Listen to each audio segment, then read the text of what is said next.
having a deeper process of a situation or a concern makes you understand why it happened. And then you sort of become happy when you understand it.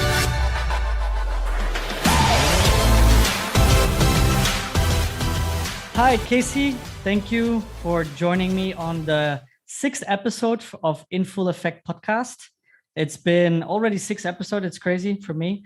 Thank you so much for jumping on the call. I know you're in the Philippines. We only have a small time difference, right? Yep. But I'll introduce you real quick to the audience. I met you actually here in Vietnam about a year ago when I was shooting one of the promo videos of a spa, and that was a friend of yours. And you were one of the actors or extras in the video. And then since then, we stayed. The spa was really good service. Yeah, I wasn't true. Yeah, no, you weren't acting, but you were in there. So, and since then we've been in touch because in the end of the day, Ho Chi Minh City is not that big of a world, especially if you live in Tao Dien or you're around Tao Dien a lot. And then from the first time, I didn't get to know you well, but then after that, I got to know that you're running a few businesses.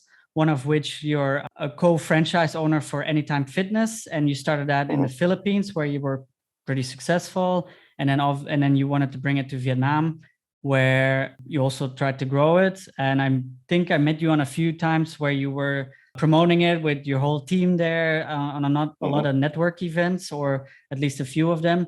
And I also want to talk to you about that a little bit, about networking and how you see that as a serial entrepreneur, how the importance of networking. Besides that, I'm very happy you're on the podcast because you're super chill to talk to, very easy to talk to. And I think it's very interesting for the people to hear what you have to tell us. So again, thank you so much. How are you today? Good, actually. It's quite a very productive day. What you mentioned, nice to meet you in Vietnam. We had those fun nights in Vietnam, very memorable. And we did get to talk a lot about, nothing about podcasts, but I did the gyms and then you did this videography thing. And now congratulations on your 6th episode of your podcast. It is my first one. And bear with me if I am I say something unorthodox or anything, but I'll do my best. We have people cursing on here, so okay. Yeah. All right. So actually, when I proposed this episode to Casey, he was like, "Oh, could we do that drunk as well?" I was like, "Well, maybe that's for a different kind of podcast." I'm sorry. Maybe the second episode with you could be a good idea. And then we can dig deeper in some things. So real quick, can you explain me and the audience a little bit more about what you do, a little bit about yourself, where you come from, all that stuff? Okay, so my name is Casey. I was born and raised and spent 30 plus years of my life in the Philippines before I went to Vietnam. So I was a teacher for 4 years. I taught kids. And then after those 4 years, I immediately went to entrepreneurship with Anytime Fitness. And I also started as an employee with Anytime Fitness. What I did mainly was sales. So sales was very, new to me at that time. But I love talking to people. I love understanding what people need. And I love giving them what their business needs or what they need personally. So I love serving that purpose. Nice. So is that still stuff you do, Anytime Fitness? Because you did it a lot in the Philippines, right? Mm-hmm. So Anytime Fitness in the Philippines, we were able to, I was part of the original team, and then we were able to grow it to 100 plus branches, and I franchised some. And that's the reason, I guess, why I was awarded Anytime Fitness in Vietnam. Of course, I had help. And of course, I had people vouching for me to redo what we did in the Philippines.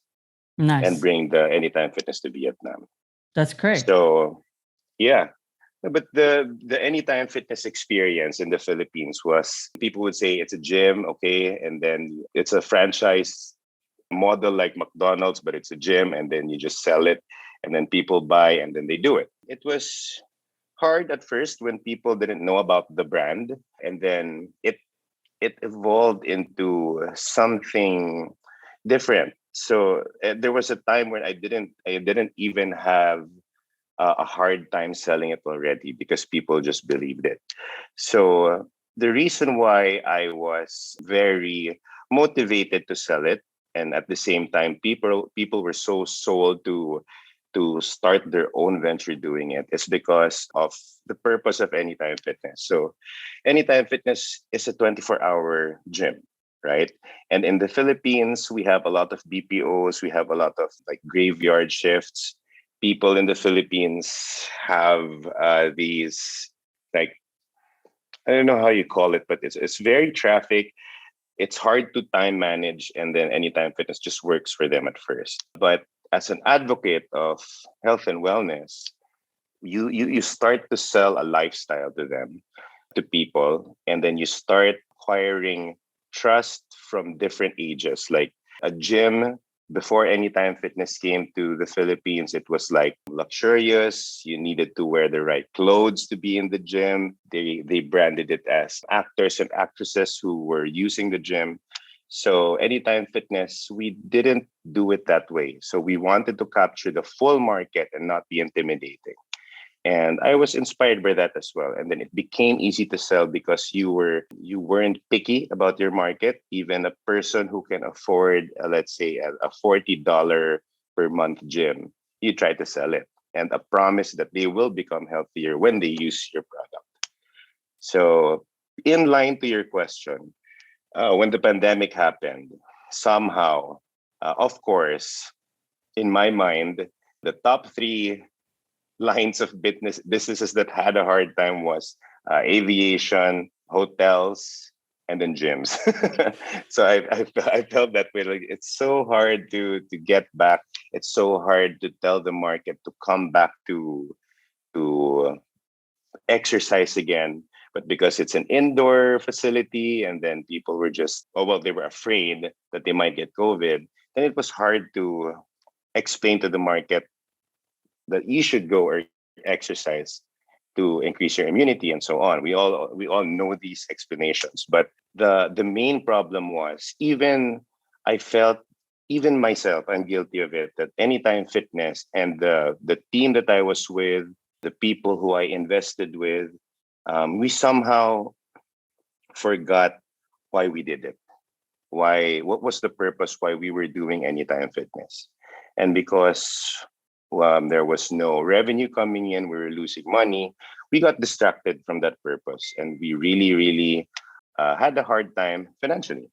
Mhm. And the tendency of people or companies when they're desperate is you, your thinking sort of shifts to how do we survive, and then you forget your purpose. So now, Anytime Fitness, I think, is on, in my opinion, or in all gyms in general, is on a rehabilitation stage. And I guess I want to speak for all business in general. It's very hard to get back. We went through something that was unforecasted, and I mean, no one knew how Yeah. to solve this because it never happened to you yet, right, in your lifetime. So yeah, now it's on rehabilitation, but we're still alive. I believe I am still young, and I can do. I still got a lot of time to fix everything and to bring things back to its pace. But I'm assuming it's going to be a new norm. Yeah, for sure. It's such a difficult time because you had also other businesses running before Yep. COVID. Yeah, I had a milk tea shop. So yeah, something that gets you fat, and then I was in Anytime Fitness, balance. And we invested in bowling, a bowling bar alley. We also invested in coffee. There were a lot, Mm. but it always needed a purpose. It always, we needed to have fun doing it. We needed to inspire ourselves. "Oh, why do we have to do this?" And all those businesses, for me, a requirement is, what is the purpose of this? Why do we do this? What do we want to achieve, Mm. aside from financial gain, right? So yeah. Nice. Yeah, it's not been an easy time for sure. Same here in Vietnam, and for our business here. Besides like your actual businesses, I want to get more into your thinking and your mindset around things. And let's start with, what are your goals and aspirations right now? Well, my goal is to get back on my feet. It's well, get back on my feet, but I'm not expecting. When I say get back on my feet, I don't mean that I want to have the same liquidity, but get back on my feet meaning my mental health is restored and people around me are positive again or happy again and don't have to worry about debts, rents of their businesses, or not being liquid enough to pay for their responsibilities in their homes. And I still feel some of it and around me in my circle. So the best that we can do is really, my aspiration for now, short term, is to feel that myself and people around me are okay. And I guess that's where it starts. That when you feel that, that's when you can start being aggressive again in business. Yeah. And long term? What's always Long been the goal? term, Like, let's even say before COVID, what was the idea? Was there like a certain well, vision, the reason you did these things? Like you said, it's not always about the money, it's not always about making money. yeah. What was the long-term goal or Okay. dream? Yeah. So I want to share what Anytime Fitness taught me. So Anytime Fitness, the founder said he always had his four P's. So it was people, purpose, play, and profit.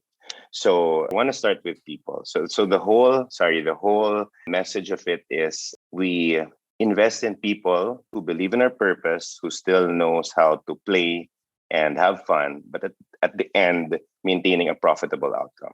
So those four P's are very important. And well, let's start with people.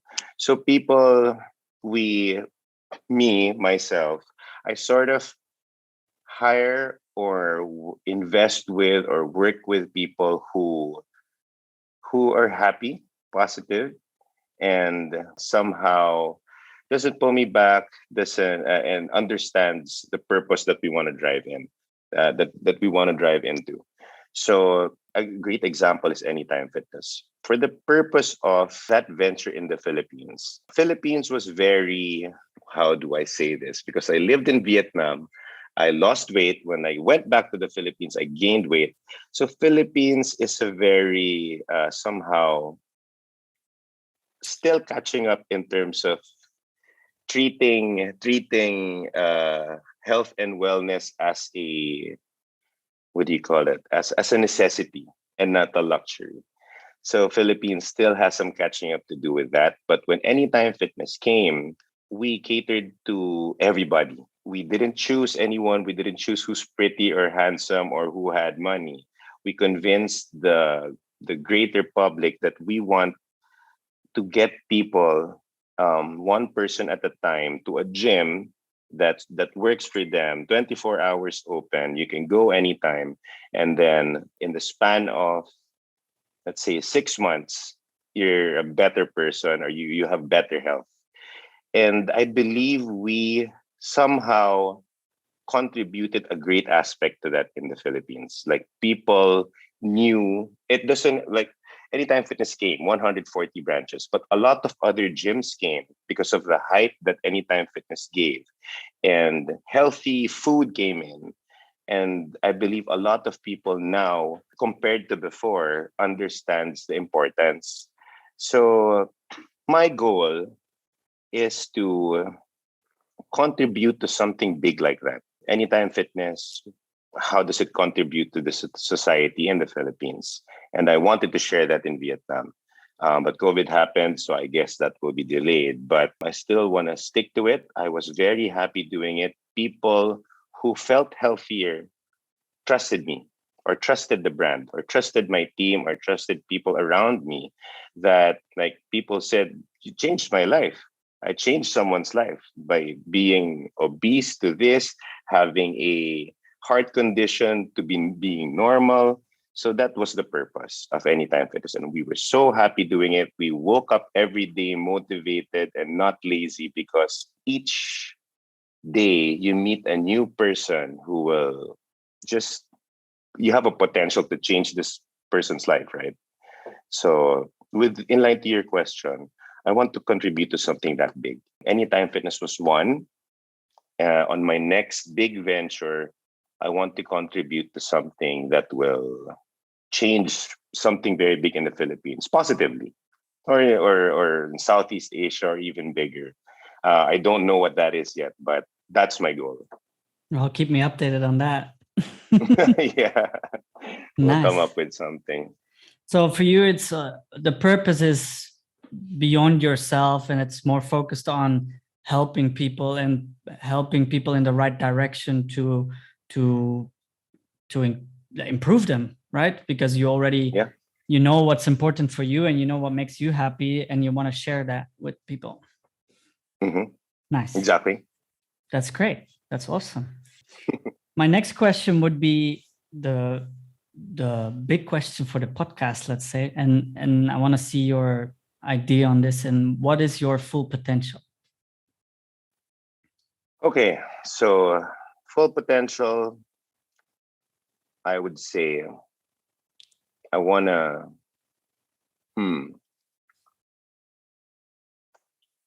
to be honest, my mind is like wants to do a lot of things, and until I find that spark that I feel that will become this full potential, then I'll do it. But in terms of maybe myself as my full potential, I will create something or invent something or bring in something in a large scale that will change lives of a lot of people. And it might be it might not be perfect, like some people might think it's negative or positive, but that's what we want to do. We want a positive change. And right now, so how to identify a positive change or your full potential is you try to start with a small scale. You try to identify, let's say, problems in Manila. Let's say, so Manila is the metro, and then there are problems in the news, in society, and then try to identify one that you feel, okay, here I can help in this aspect. And then you think of something you can do on that scale, Metro Manila, and then if the results are good, then you can scale it a little bigger, the Philippines. And then once it's very successful in the Philippines, you scale it larger. So I guess the full potential is solving a problem identified and contributing to that problem and then scaling it. Nice. I have not identified that. Yeah. I haven't identified that potential yet, but yeah. So, okay, like you broke it down very analytically of how you see that for yourself, and you have an idea of a general thing that you want to do, like you want to help people, but you don't know exactly what yet, and that's totally understandable. But at least you have that feeling and that purpose of doing so. So let's reel it back a little bit of right now. Like you mentioned that, okay, you want to get back on your feet. And you're very busy trying to get all the businesses back on their feet, and in the meantime you're still trying to help people. You mentioned you're a very busy man, especially in crazy Manila traffic. It's not easy to time manage, like you mentioned. So right now, what do you do on a daily basis or step by step to reach your full potential right now, to do the most you can? Okay. Well, in terms of time management, you can manage the morning. When you wake up, there's this regimen of take your coffee, pray, and then I check my kids, wake them up, give them a bath, and then try to get to work on time. Let's say you want to be on a specific point at 9 o'clock every day. You can start with that. So that's what all my mentors taught me. Everything can be taught and learned except being disciplined in terms of following time, for example, respecting others' time. I am guilty sometimes of being a little lazy. Yeah, you can wait a little 5 minutes more, but avoiding that. And let's say, since we don't have this target yet, then we could start with those things. And then, I don't know, finishing, once you get to that point, I make it the point that they said you're a productive person if you finish 8 tasks per day, big or small. So that's the normal thing. So I try to go over it. 12 tasks, let's go. And That's you won't be great. able to finish that. So yeah, So do it's you a pretty also, measurable outcome. yeah, so you use any apps, or how do you define your task? Like you have a notebook or your phone? What do you use for Mhm. that? I use mostly Google Calendar, Google Keep, Mm, Google Keep for your to-dos. I have a notebook also, and I have, yeah, mostly Google. mm. I love Google. Like Yeah, yeah, everything it's is great. Google. My phone is Google. It's great. Yeah. So And when do you Google make really that helps you list? time manage. Yeah. When do you Sorry. make that? Do you make that list in the morning or in the evening before you go to bed? Ah, I make the list in the morning. I usually do on a Sunday, I plan the week. And then start of the day, especially Monday, it's very important. You can, sometimes you'll miss it, but don't miss Monday. So Monday is very important. There's a saying, whatever you do on Monday most likely will happen for the rest of the week. So practice good. I mean, do good practices on Monday. Don't drink on Monday. Ooh, okay. So yeah, yeah, try to do that. But yeah, everything on a Monday, be a super productive on Monday, and the rest will follow. But Sunday, I try to plan my week, what happens on that I remember, Monday to Friday or Monday to Mm. Saturday, and then the rest falls into place. It's not perfect. You will miss some. You will double book something, and then you just say sorry, this, that, and yeah, that's it. Cool. Nice. You're a serial entrepreneur, I want to say. And to get to this point, are you self-taught all the way here? Or did you go to school for certain aspects of this? No, I didn't study anything business related from school, from college. My course was education, so it was mostly teaching. I had a mentor for business, which was my first business partner in Anytime Fitness. He was a friend and a teammate. So he was my football teammate in college. And he taught me. He taught me everything there is to know about formal businesses, papers, contracts, like that, and practices. But what I contributed was, I think, because I'm a teacher, because I'm a special ed teacher. So there was a point where I teach special kids. It takes a lot of patience and trying to read a person, what it needs, what he needs, what she needs, and somehow I applied it to sales. Yeah, in the end So of the day, yeah, sales is all about how people think and how you can help them with what they need, right? That's yeah. sales basically. You fulfill their needs. So moving on is you mentioned about like where you are in your career right now, and I know that you're actually not there yet what you want to be, right? Because in the end of the day, you want to go big. But right now, what is stopping you the most to reach those goals?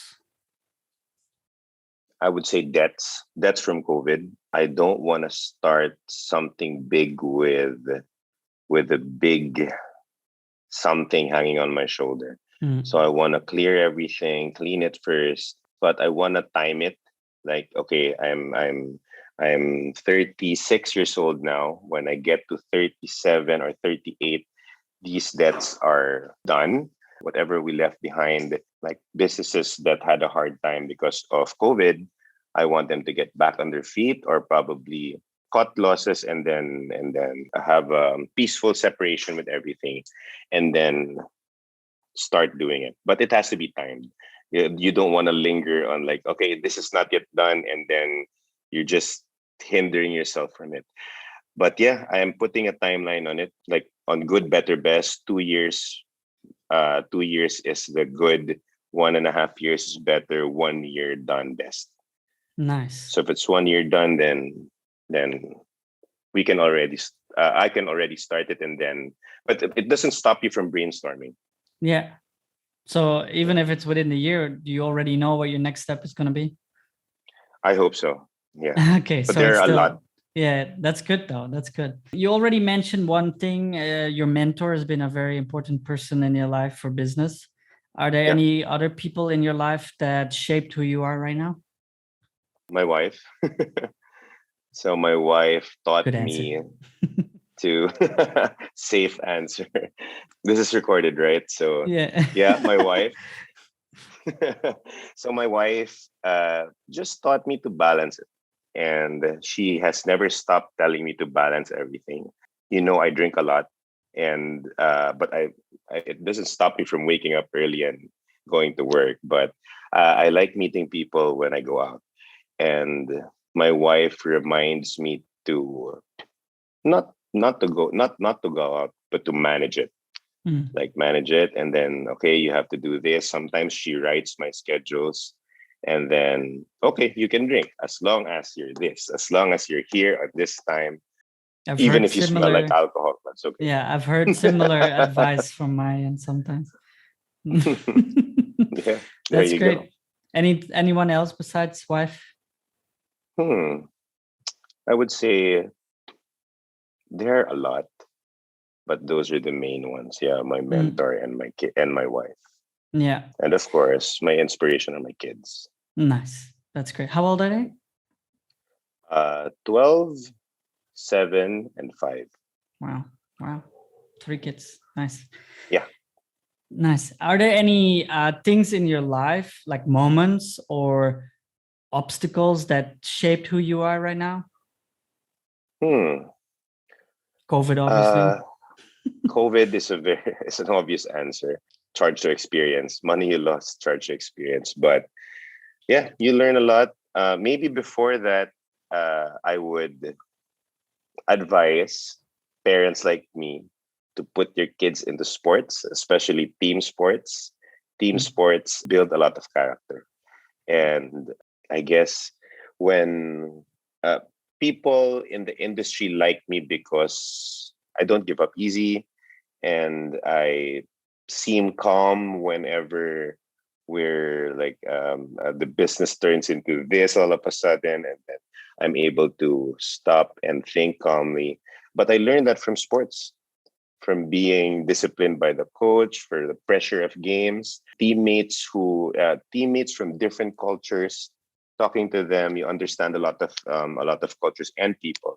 So yeah, I got through a lot of things because I had that experience. That's great. Yeah, it's very important. I see that as well.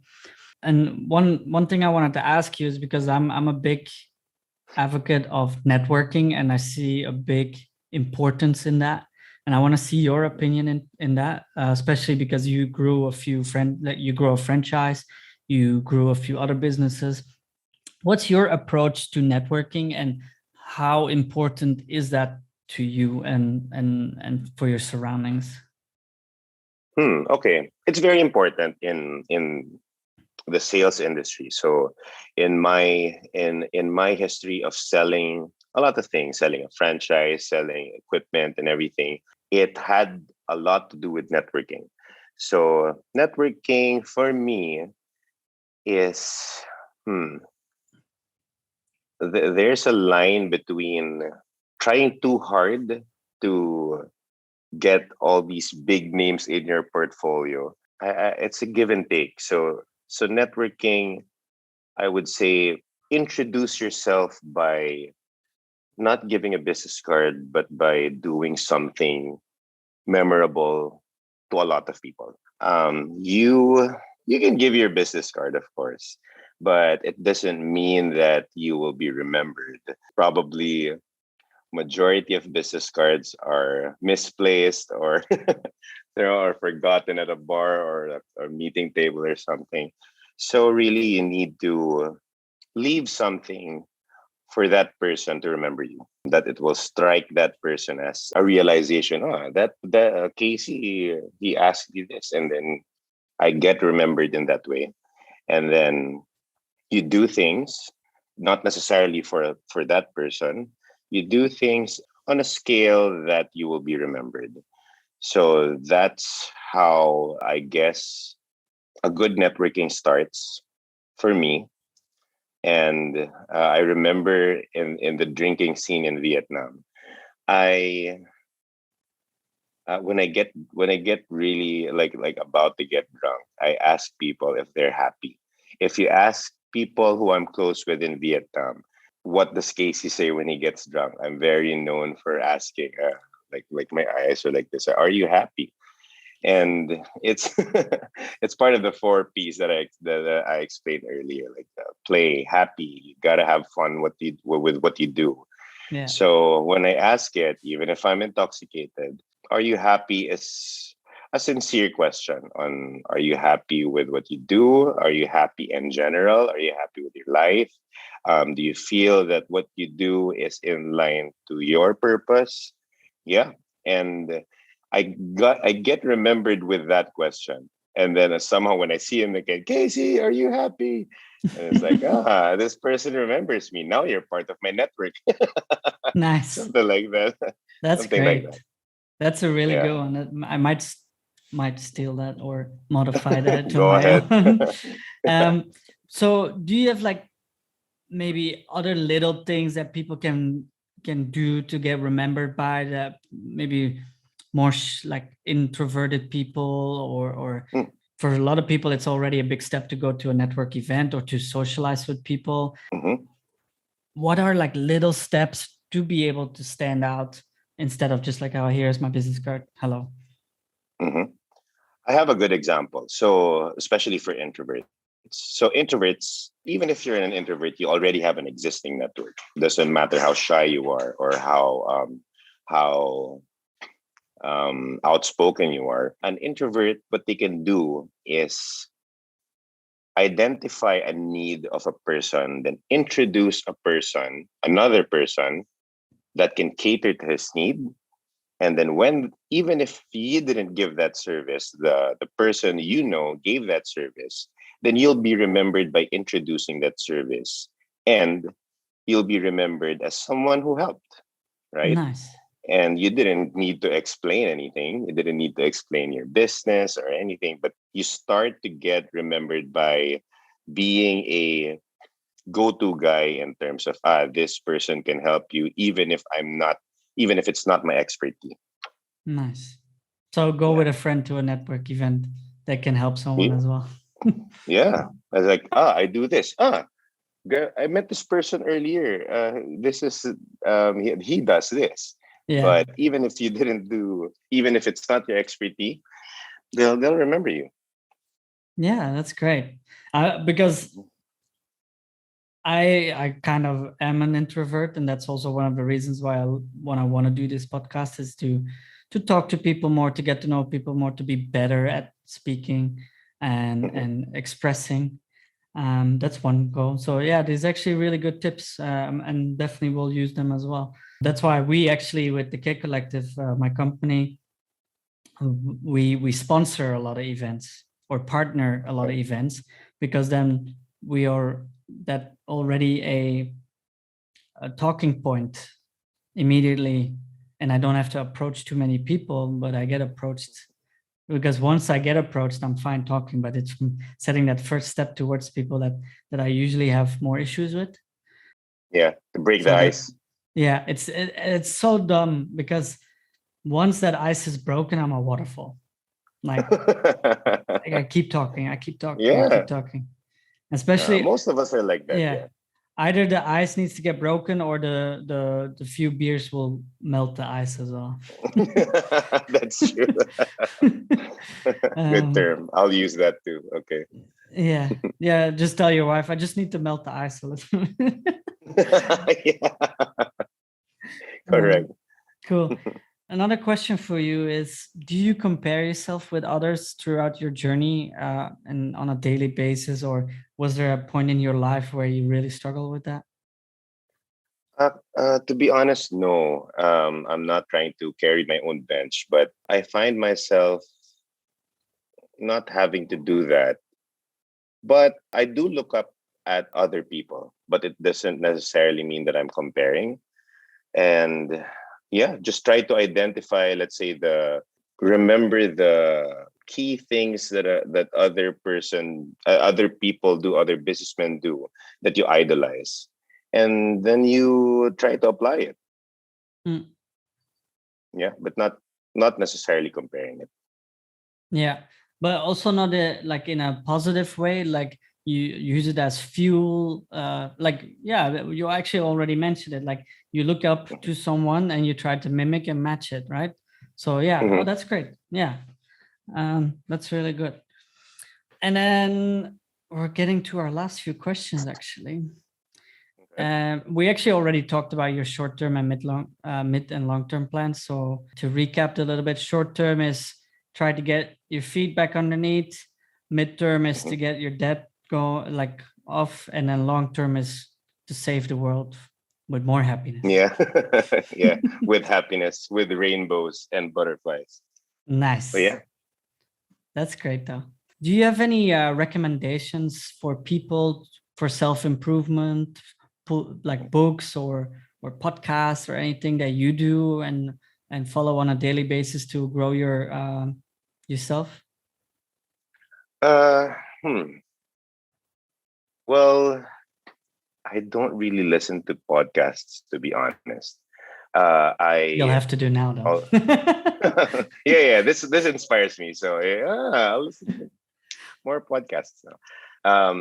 Books, nothing really with what do you call it? Like uh pertaining specific to business.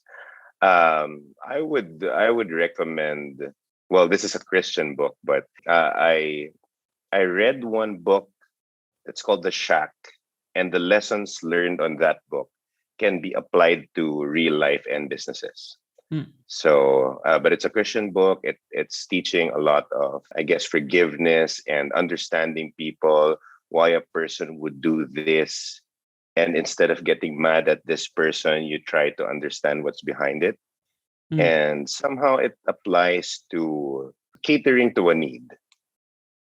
Yeah. So it's asking yourself those questions and actually standing still with it and Hmm. thinking about it helps. Yeah, that's great. That's great. Yeah, yeah. Are you happy right now? Yes, always. Always. It's my Always? secret. Yeah. Yeah. Even So during COVID, yeah. I'm always happy. As And long as, well, I didn't lose anyone. I didn't yeah. mourn or grieve on someone very, very close. No, nothing like that.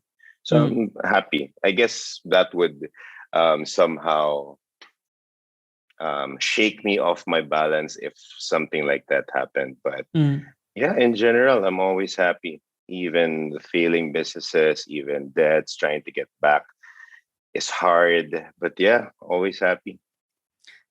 So to be always happy, I'm like, I know it's not always like crazy happy. Like you have like Yeah. your lows and highs in that, of course.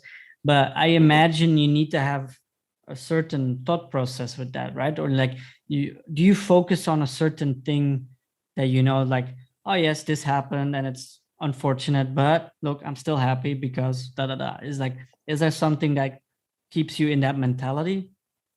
Hmm. I would say having a deeper process of a situation or a concern makes you understand why it happened, and then you sort of become happy when you understand it. Like Mm, people are, let's say, scared or unhappy on things that they don't understand. So for me, even let's say this person gets mad at me, if your thought process is you try to understand why this person is like this, what's his history, what's his circle, then you understand, okay, he did this um, because of this history. And when you understand it, when you understand something, then you become happy, content with what you want to feel and what you want to achieve. Short term, long term, you didn't achieve it fully, but you try to be contented because you understand why. And then the next time you do things, then you have a past learning. Yeah. Because you were contented with something. Yeah, you're a very practical and analytical person in a way. That's what I noticed about like the whole talk we have. Is that something you're aiming for as well, or is that just a characteristic of yourself? It's a characteristic. And it's well in business, I guess I'm that person, but it's not always good to have, let's say you're five partners in a business and then all of you are like analytical. It's okay to have partners that are non-analytical, doesn't think, and then just wants to go aggressive. I want those partners as well. I'll analyze it for you. Just don't stop being aggressive. So that's another advice, to balance it out. If there are, let's say, 5 cases in a company, then I don't think that'll work. It has to be different characteristics. Yeah, I heard that as well.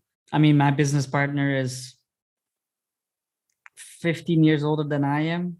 So he's calmer, he's more calculated in certain things and experienced. And then I'm sometimes What's his name again? Kevin. Singaporean, right? Kevin, yeah. Kevin Lee. Yeah. And I'm the young bull running through, and I'm also very analytical in solving problems. So I because I have a I love physics and engineering and stuff. So I always had that idea of breaking things down. Yeah, but it's very interesting, and you're right. Like you find a balance within the business, you find a balance within your life. On a notch, is your wife then also very sporadic and active and like an immediate decision taker by any chance? She's not analytical. Yeah. Yeah. So you find that balance in life. It's funny to see that. I mean, I'm like I said, I'm only 26. I'm 10 years younger than you are, but I see that those are like reoccurring things, and it's very interesting indeed. Yeah. Well, my wife, I would like to think that I will, as the head of the family, I'll handle the most important stuff, and then she'll handle the not so important stuff. And then when I tell her that, she's gonna be like, what do you mean that not important stuff? I'm like second to you. And I say she would handle where we're gonna live, where we're gonna work, where the kids are gonna study, what are we going to plan for the next 5 years. And then she would say, that's second, that's the second priority.